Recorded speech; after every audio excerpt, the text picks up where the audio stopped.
तो ये घर आपका रहने वाला है और ना ही ये मुलाजिम। इस घर की मालकन तो मैं बनने वाली हूँ।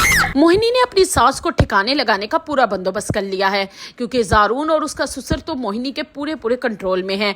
वो उसी की आंखों से देखते और उसी के कानों से सुनते हैं। दोनों को ये खबर नहीं कि मोहिनी कितनी शातिर और चालाक है, और मर्दों को उल्लू बनाने का काम तो मोहिनी के बाएं हाथ का है। अब मोहिनी अपनी सास से जारून और उसके बाप की गैर मौजूदगी में जिस तू तड़ाक से बात करती है, उनके आते ही बिल्कुल शरीफ बन जाती है। उसकी सास को तो पहले ही शक था कि ये लड़की इतनी सीधी और शरीफ नहीं है जितनी ये जारून और उसके हस्बैंड के सामने बनती है। इसीलिए जब सुबह नाश्ते की टेबल पर अपनी सास को अकेले नाश्ता करते देखेगी तो आकर उसको बातें सुनाने लग जाएगी और उसको सुनाएगी कि बहुत जल्द वो इस घर के किसी साइड के कोने में नजर आएगी और कोई भी उसे नहीं पूछेगा, ना उसका बेटा जारून और ना उसका हस्बैंड, क्योंकि और इस पूरे घर पे उसकी हुक्मरानी होगी। इतने में उसकी सास को उसकी बातें सुनकर गुस्सा आ जाएगा और उसके मुंह पर भरा हुआ गिलास दे के मारेंगी, जिससे मोहिनी की चीखें निकल जाएंगी। लेकिन उसी दौरान जारून भी वहां पर आ जाएगा और अपनी आंखों से देखेगा और मोहिनी की ये बात सच हो जाएगी कि उसकी माँ